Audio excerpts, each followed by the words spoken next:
quer para sua vida e vai atrás disso. Porque a vida passa. É essa a vida que você quer daqui 20 anos? É viver onde você está hoje? Ou então pior? Pensa nisso. Se não é, muda. Mas aí a gente entra numa questão interessante. Como é que a gente descobre aquilo que a gente quer da vida? Não é? Você acha que tem uma fórmula? Hoje em dia está muito comum e está na moda o tema coaching. Como é que a gente faz para achar aquilo que a gente gosta de fazer? Você acha que é uma tentativa e erro constante? Ou você acha que a gente tem que seguir uma linha, tem que procurar ajuda? O que você pensa sobre isso? Eu penso que a gente sempre soube, mas não teve coragem de olhar o que realmente faz falta. Na minha experiência, tudo aquilo que eu imaginava quando criança, exceto ser bombeiro, talvez, fazia sentido e faz até hoje. Então, lembrar daquelas memórias que te trouxeram boas verdades, boas realizações no passado, ajuda a orientar hoje. Onde é que você encontra aqueles sentimentos? Onde é que você encontra aquelas experiências que sempre fizeram bem desde a infância? Entende? Qual é o tipo de ambiente, o tipo de pessoa que você tem que se relacionar? Agora, para achar exatamente, né, o mundo muda, né? Então, empregos que antes existiam não existem mais, outros estão aparecendo, as pessoas mudam, as cidades mudam, a gente muda. Então, tentativa e erro sim, mas não precisa tentar tudo, né? Observa assim, aqueles ambientes que te fazem bem, aquelas pessoas que te fazem bem. E a questão do dinheiro existe uma supervalorização da necessidade financeira, é isso que eu acho. Então, a necessidade de segurança financeira. Tem países do mundo, aliás, boa parte deles, não existe seguro-desemprego. Por que aqui no Brasil é uma regra você trabalhar como CLT e tem que ter o seguro-desemprego como segurança, né? Você poderia tentar para se aproximar mais daquela vida que você gostaria de ter, que você imaginou que teria desde criança. Eu me contei muito dessa ideia, da infância, das experiências que sempre me fizeram bem. Você acha que na infância ou nesse período você realmente não tinha consciência das consequências e aí por isso era tão fácil pensar no que você queria ser, do que você queria fazer da vida? Em tese você não estava contaminado com os medos adultos? Pode ser. A minha infância não foi muito fácil, também não foi difícil, mas pode ser. Porque assim, a gente fala, quando eu era criança, meus pais tinham que, de certa forma, guardar dinheiro pra gente comer doce, por exemplo, comer chocolatinho de vez em quando, que era gostoso. Então a gente passou algumas dificuldades e tal. Quando você passa a ter uma situação financeira onde comprar um diamante negro não é um problema, né? A gente não está falando de algo tão grande, né? A gente está falando de uma situação financeira só um pouquinho mais normal, que a gente vê hoje, você não quer mais abrir mão daquilo. Não, peraí, o diamante negro hoje está na minha cesta básica, né? Mas então, antes eu não tinha, eu não sabia o que era esse conforto. Então era fácil realmente pensar nisso. Hoje eu sei, e é difícil abrir mão dele. Faz todo sentido isso que eu falo. Faz todo sentido.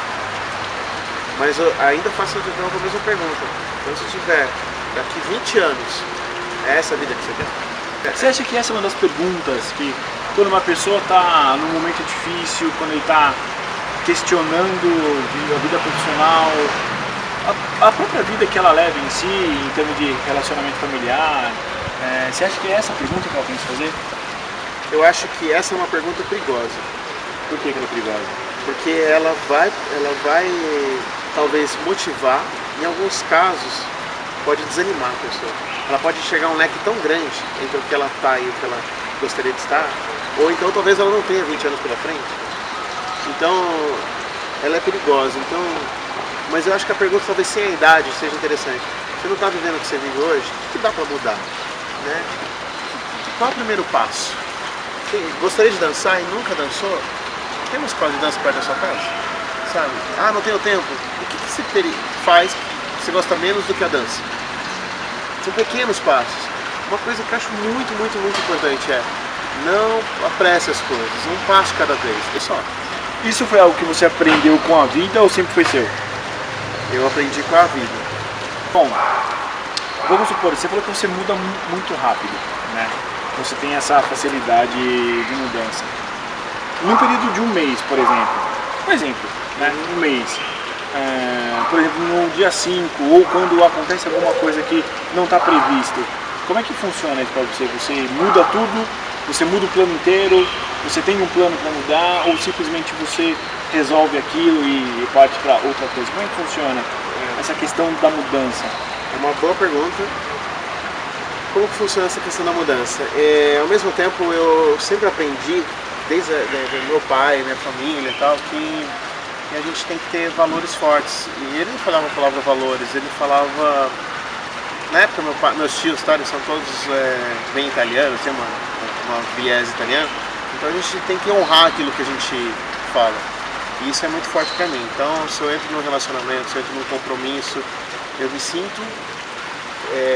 não obrigado, mas eu sinto aquela necessidade de honrar com aquilo antes de mudar. Quer dizer, eu respeito certos critérios, eu não saio desrespeitando as pessoas por essas mudanças.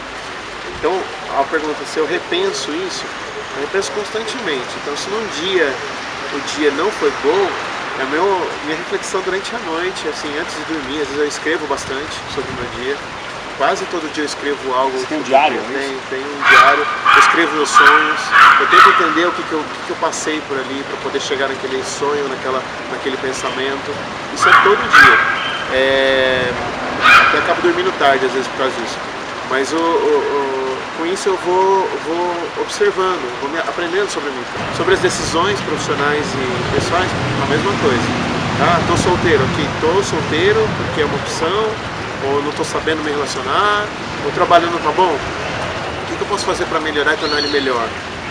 Ou então, como que eu vou fazer para as coisas começarem a fluir melhor, para eles ficarem mais confortáveis, o que eu quero para aquilo? Entendi. Bom, das 3 grandes mudanças da sua vida foi o primeiro casamento, trabalho tóxico e o terceiro? O terceiro foi decidir priorizar aquilo que eu já tinha em mente desde há muito tempo atrás. Então, e o que é isso? Você pode falar? Essa paixão por viajar, essa paixão por conhecer as coisas que eu não conheço, por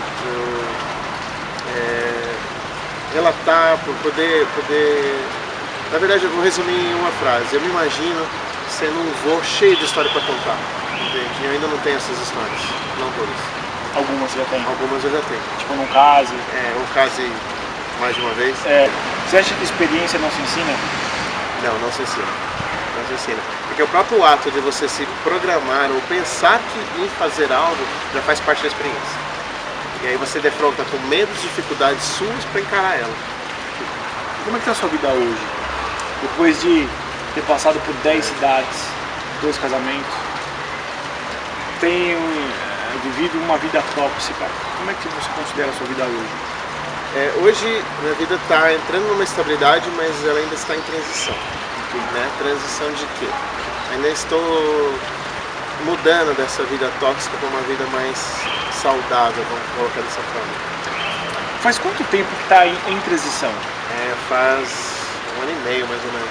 Você acha que isso é um caminho natural, demorar para sair das toxinas de uma relação com o trabalho,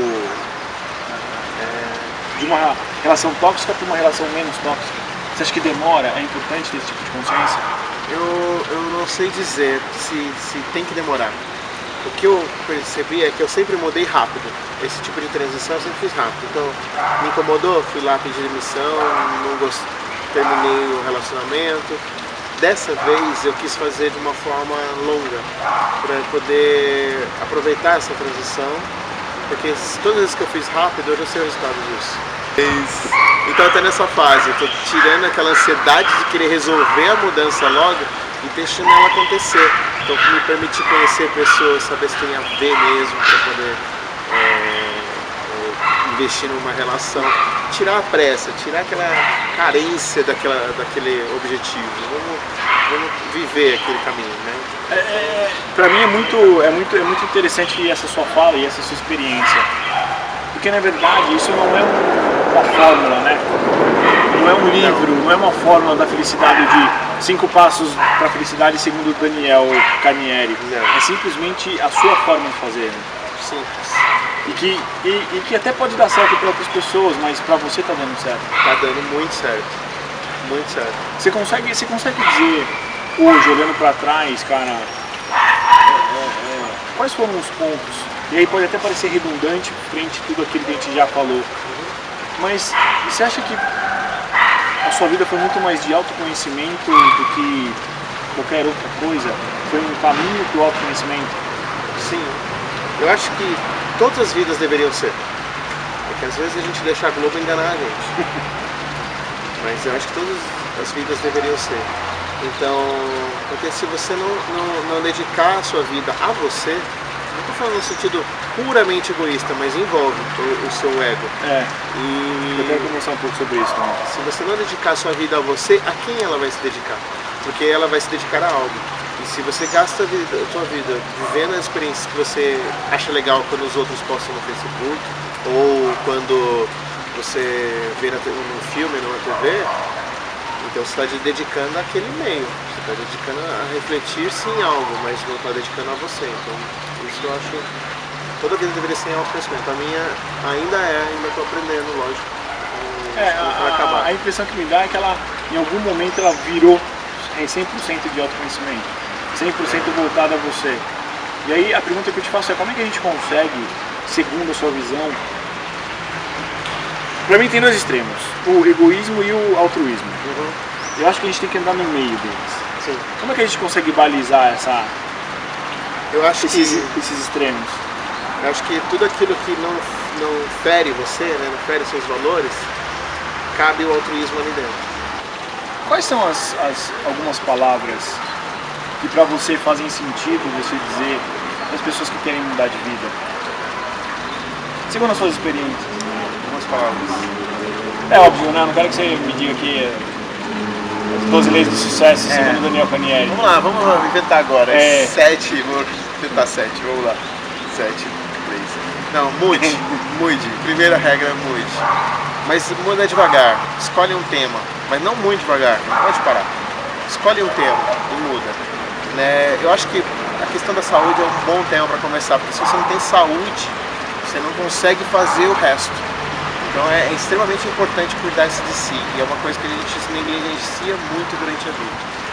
Outra coisa, nunca é culpa de ninguém. Os outros não tem nada a ver com a sua deficiência, suas falências, suas interrupções, seus problemas. Não é culpa dos outros. Assuma essa culpa. É tipo, que merda eu fiz pra estar na merda de vida que eu tenho? Entendeu? O que eu tenho que mudar então? Entendeu? A culpa é sua, não é de ninguém mais. O terceiro ponto é a questão da atitude. Então, tem a atitude de ir lá e fazer. É difícil pular de uma cachoeira? É difícil entrar num relacionamento? Quanta gente com 30 e poucos anos nunca casou? Casa, arrisca. Muda de emprego, arrisca. Peça demissão, arrisca. Tem atitude para sua vida, entendeu? Dê um passo em função daquilo que você quer, ao invés de ficar esperando que algo aconteça. É isso que... esperar o empurrãozinho de alguém, né? Então, acho que eu vou resumir em 3. Em 3, Mude, tem atitude e não culpe os outros, faz.